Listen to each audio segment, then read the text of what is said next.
thou fount of every blessing, tune my heart. Glória a Deus! Tenham um excelente dia na presença do Senhor e sejam bem-vindos ao canal Imagem e Semelhança de Deus. Primeiramente, vamos agradecer e orar e pedir a Deus a bênção sobre nossa casa, nossos familiares. Senhor Deus Pai, agradecemos ao Senhor pelo dia de hoje. Pedimos pelo poder do nome do Senhor Jesus Cristo que abençoe o dia de todos. Senhor, blinda a nossa casa, a nossa família com vossa proteção, paz e amor. Senhor, pelo nome do Senhor Jesus Cristo, pelo poder do nome do Senhor Jesus Cristo, que os anjos do Senhor, nossos conservos, guardem nossa entrada e nossa saída, nosso deitar e nosso levantar. E pedimos encarecidamente que nos cubra com o sangue sagrado do Cordeiro e que toda ferramenta planejada e preparada contra nós e nossas casas caia por terra pelo poder do nome do Senhor Jesus Cristo, para glorificar o nome do Senhor Deus Pai Todo-Poderoso, vivificar o nome do Senhor Jesus Cristo e enaltecer o Espírito Santo do nosso Deus vivo. Senhor, consagro-me ao Senhor e em nome de Jesus peço que toda palavra que dita seja liberada e conduzida pelo Espírito Santo do meu Deus vivo e que em nome de Jesus essa palavra seja penetrante no coração de todos que a ouvem e ouvindo conhecereis a verdade e a verdade vos libertará pelo poder do Senhor Jesus Cristo. Oramos, pedimos e concordamos ligando na terra e no céu. Amém. Bem, hoje nós vamos ler Êxodo, capítulo 2, versículos 11 ao 15. Moisés mata um egípcio e foge para Midian. E aconteceu naqueles dias que, sendo Moisés já homem, saiu a seus irmãos e atentou para suas cargas e viu que um egípcio feriu a um hebreu, homem de seus irmãos. E olhou a um e a outro lado, e vendo que não havia ninguém ali, matou o egípcio e escondeu-o na areia. E tornou a sair no dia seguinte, e eis que 2 homens hebreus contendiam, e disse ao injusto: Por que feres a teu próximo? A qual disse: Quem tem te posto a ti por maioral e juiz sobre nós? Pensas matar-me como mataste o egípcio? Então temeu Moisés e disse: Certamente este negócio foi descoberto. Ouvindo, pois, Faraó este caso, procurou matar a Moisés. Mas Moisés fugiu de diante da face de Faraó e habitou na terra de Midian e assentou-se junto a um poço. A gente pode analisar que, mesmo sendo um hebreu, Moisés ele foi criado em meio a regalias, no meio de povo de posses. Ele poderia muito bem se esquecer de onde saiu, poderia virar as costas para o passado de sofrimento e deixar o povo com sua carga.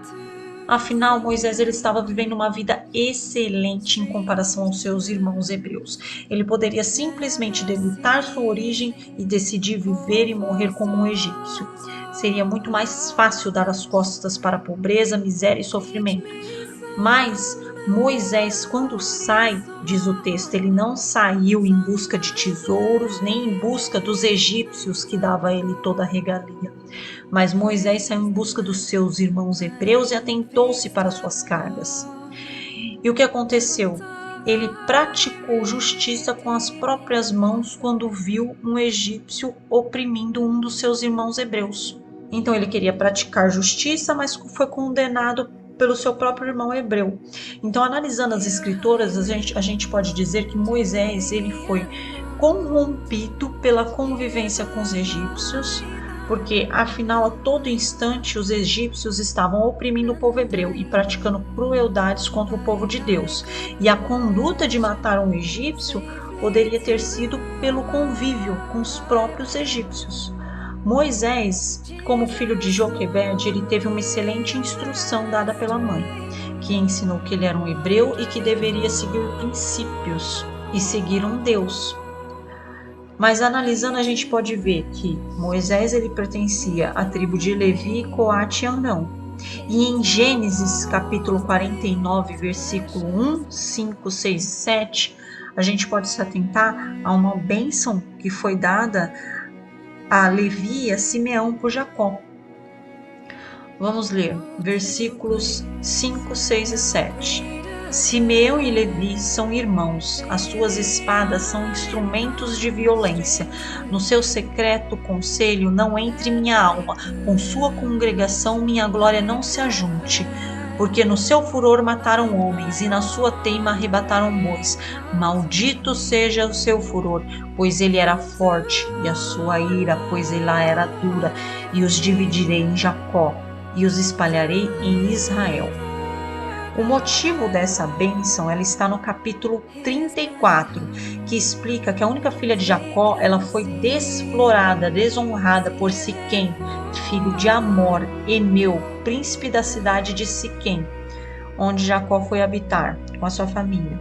Então Simeão e Levi, ao terceiro dia, eles entraram na cidade, mataram Siquém, Amor e todo o homem, tomaram Diná da casa de Siquém, saquearam a cidade, levaram os meninos e mulheres presas. Resumidamente foi isso que aconteceu. No capítulo 34, do versículo 30, Jacó diz: Então disse Jacó a Simeão e Levi: Tendes-me turbado, fazendo-me cheirar mal entre os moradores dessa terra. O que havia de acontecer nos dias vindouros sobre seus filhos foi decretado por Jacó. Moisés, ele descendia da tribo de Levi, que carregava sua história, a prática da justiça com as próprias mãos, para honrar os seus. E vimos Moisés repetindo essa mesma prática hereditária.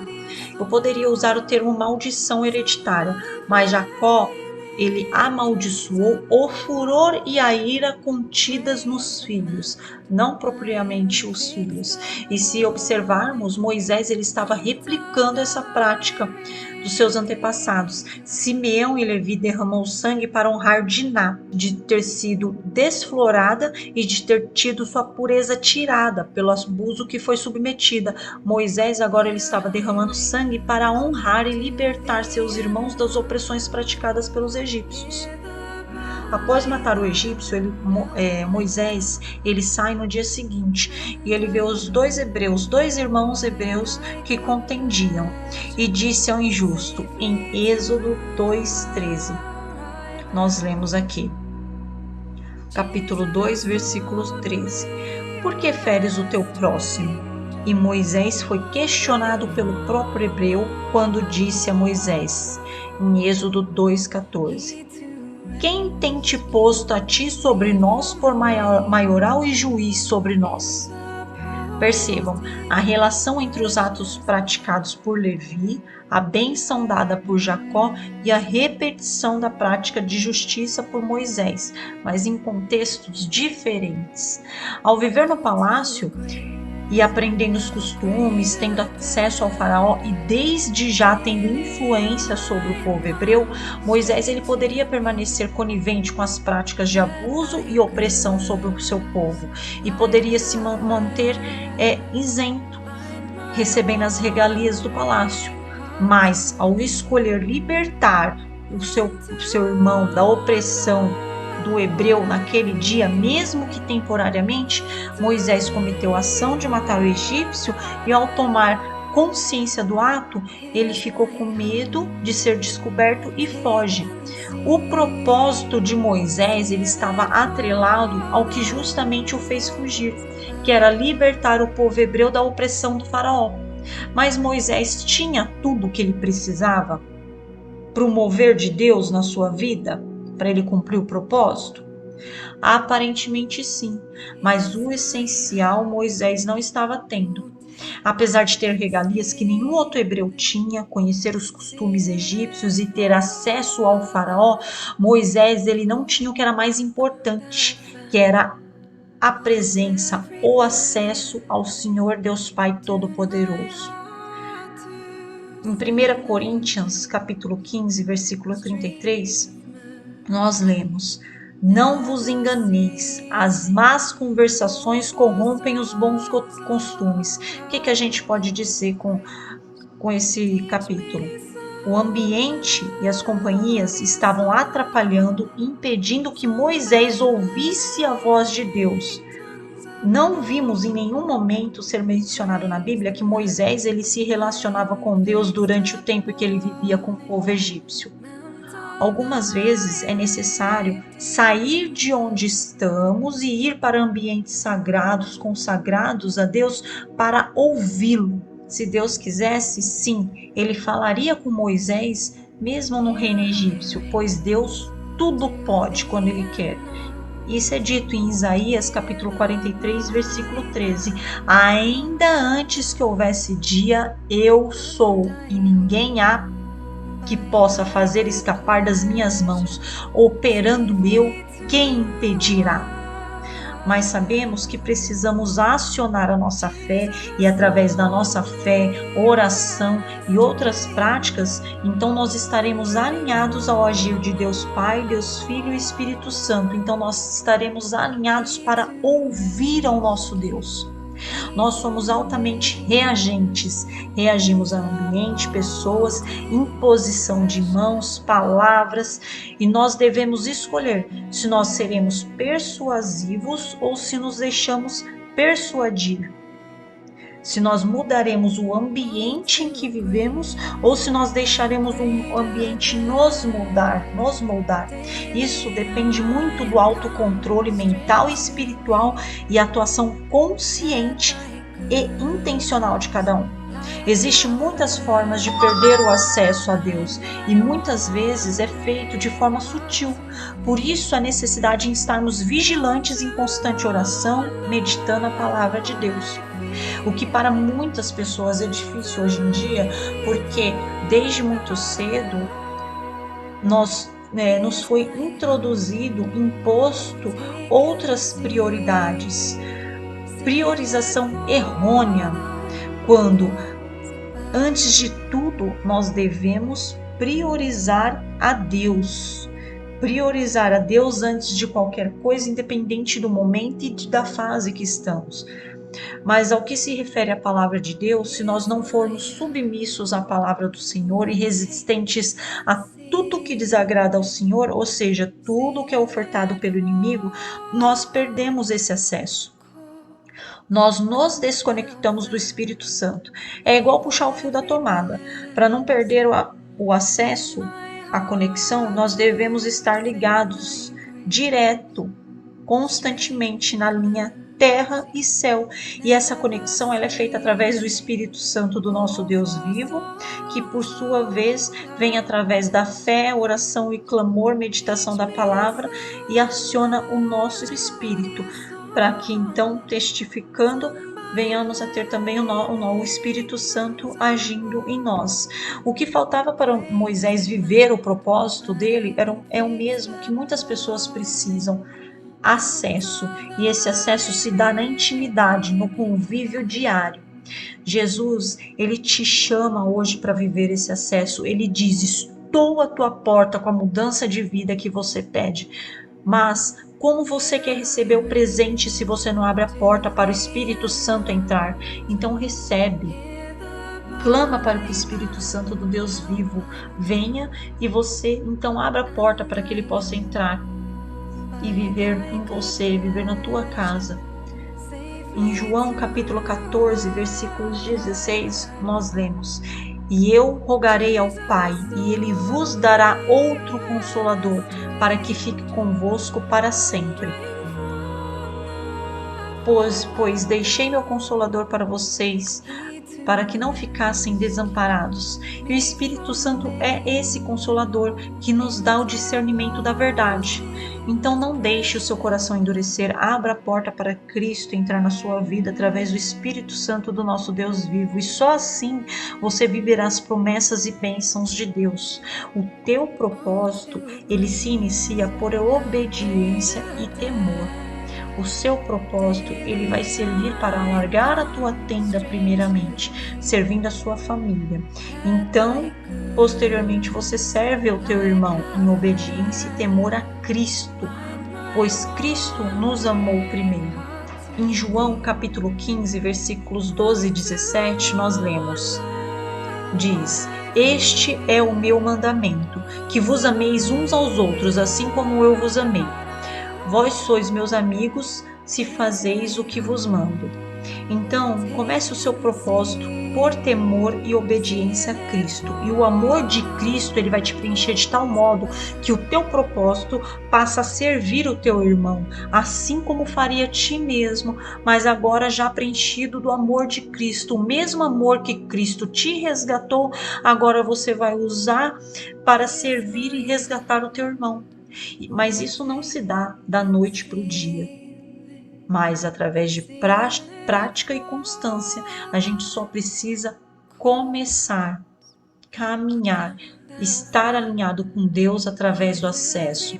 Então a gente começa, estando alinhado com Deus, a gente entra na vontade de Deus, nos é apresentado o nosso propósito, então a gente começa o processo. Em Mateus capítulo 22, versículo 37 ao 39, nós vemos: amarás ao Senhor teu Deus de todo o teu coração e de toda a tua alma e de todo o teu pensamento. E este é o primeiro e grande mandamento. E o segundo, semelhante a este, é: amarás o teu próximo como a ti mesmo. Então, Moisés, ele renunciou à posição e tomou para si a decisão de servir quando ele livra seu irmão da opressão. O chamado de Moisés se iniciou quando ele libertou o irmão da opressão, o propósito dele. Então vamos orar e pedir a Deus que o Espírito Santo do nosso Deus vivo venha, nos direcione ao nosso propósito, que Deus tem para todos, cada um tem um propósito, e nós devemos clamar, orar e pedir ao Senhor para que nossa vida tenha o propósito de servir ao Senhor da forma que vos agrada. Senhor Deus Pai, te agradecemos pelo teu infinito amor em unidade ao Senhor Jesus Cristo, vosso Filho amado, nosso único Salvador, que ao concordarem por amor a nós, sofreram a separação no ato da crucificação por amor a nós. Pedimos agora, Senhor, que este amor possa nos preencher a ponto, meu Senhor, de servirmos ao Senhor Deus Pai através do propósito que tem para nós e que o Senhor tem para cada um, e que através dos nossos dons, habilidades e tudo que nos é dado, Senhor, possamos servir aos nossos irmãos que necessitam da vossa presença, assim como o Senhor se compadeceu de nós e se faz presente em nossas vidas, que possamos diariamente vivificar o nome do Senhor Jesus Cristo através das nossas vidas. Pedimos em nome de Jesus Cristo que vossa palavra, que é viva e eficaz, nos fortaleça e nos dê coragem diariamente para enfrentar todo o levante do inimigo pelo poder do nome do Senhor Jesus Cristo, que reconhecemos como nosso único Salvador e amigo. Senhor, pedimos em oração e unidade que o sangue de Jesus nos cubra nossas casas, nossa família, nos protegendo, livrando de todo o mal. Quem crê, concorda, liga na terra e no céu dizendo amém. Glória a Deus, um excelente dia para todos.